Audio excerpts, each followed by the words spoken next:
Mais j'ai été encouragée il y a quelques mois en réalisant qu'il y a énormément de réalités invisibles spirituelles qui me permettent de garder courage, et c'est de cela dont j'aimerais vous parler. L'année 2020 a été particulièrement difficile pour plusieurs.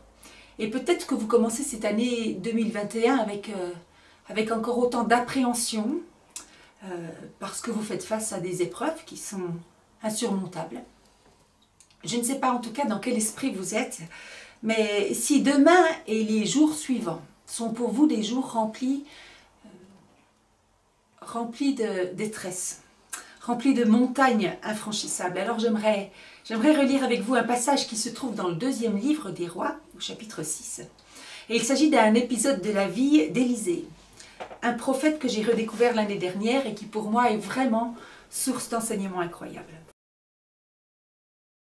Nathan, c'est un ami que j'ai rencontré en 2019 en Nouvelle-Zélande et son témoignage, lui, est poignant, mais je vais vous laisser avec j'espère, cette envie de, comme Nathan, dévorer cette Bible, dévorer cette parole que Dieu nous a laissée pour le rencontrer, pour être avec lui.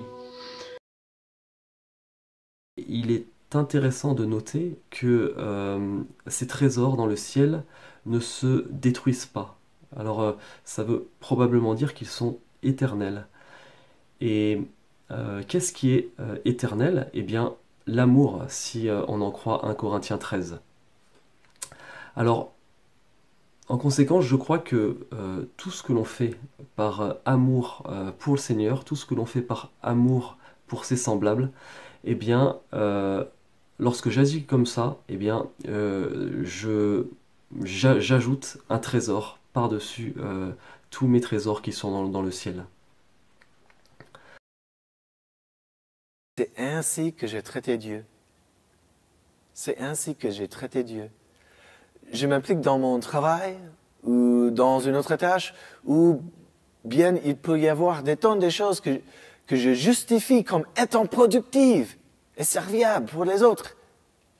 Mais même pour Dieu. Mais ce n'est pas du temps passé avec Dieu. Cela ne prend qu'un jour ou deux et nous pouvons commencer à abandonner notre premier amour. Ne vous saoulez pas et ne vous laissez pas entraîner dans ce qui pourrait être un tas de choses, bonnes ou mauvaises. Si vous perdez votre focus sur l'amour de Dieu, le fait d'être avec lui quotidiennement, de passer du temps avec lui, le reste n'a pas vraiment d'importance pour Dieu.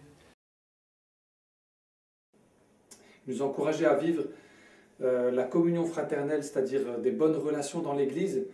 Et ce verset de 1 Pierre 2,1 dit « Débarrassez-vous donc de toute méchanceté, de toute ruse, de l'hypocrisie, l'envie et toute médisance. » Et au moment où il parlait, je me rendais compte que c'est facile de dire quelque chose de volontairement méchant pour pouvoir piquer l'autre.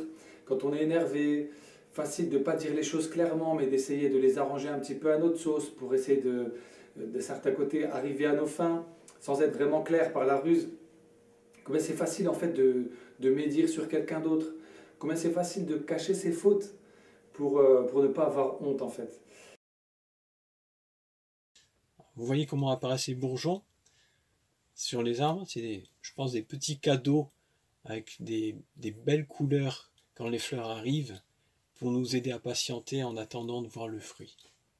Et je vous encourage à relire aussi cette promesse de Dieu qu'on trouve dans le livre de la Genèse, tout au début de la Bible, dans le chapitre 8, verset 22, qui dit « Aussi longtemps que la terre subsistera, semailles et moissons, froid et chaleur, été et hiver, jour et nuit ne cesseront jamais. » Quand Dieu nous parle, cela change énormément de choses et la rencontre avec Dieu nous transforme. À travers la Bible, Dieu nous explique tellement bien ce qui est bon pour nous et quelle est sa volonté et qu'on ne peut pas rester sans rien faire. Alors je souhaitais simplement encourager chacun à manifester notre reconnaissance aux autorités bienveillantes, à prier pour elles, à dire publiquement merci, à expérimenter aussi combien la mesure dans l'usage d'un privilège est bénéfique. à agir pour mieux faire notre part de lutte contre la pandémie. Et en tout cela, je crois que nous exprimons un bon témoignage et que nous agissons pour le bien de la cité. Est-ce que vous avez déjà vécu des moments dans votre vie de prière? Vous aviez envie de baisser les bras parce que la réponse à vos prières semblait se faire attendre? Est-ce que vous avez déjà eu envie d'arrêter de prier pour un sujet parce que Dieu paraissait sourd à vos demandes et il ne semblait pas forcément donner de réponse de manière immédiate? Et la vérité, c'est qu'on a un peu tous expérimenté ce genre de situation après avoir prié avec foi. Mais la réponse paraissait tellement loin, semblait tellement lente à arriver. Et quand Dieu semble tarder à répondre ou semble rester sourd à nos prières, alors on a différentes questions qui peuvent commencer à émerger. Alors mettons un peu d'énergie, même beaucoup d'énergie, à nous amasser les trésors au ciel, à préparer notre arrivée, et peut-être un peu moins d'énergie à organiser notre vie sur Terre, nos maisons, nos loisirs, nos professions, et tellement plus d'énergie qu'il faudra nous mettre pour préparer cette future mission. Alors ne te focalise pas sur le bambou, sur ton péché, sur ta peur d'y retomber.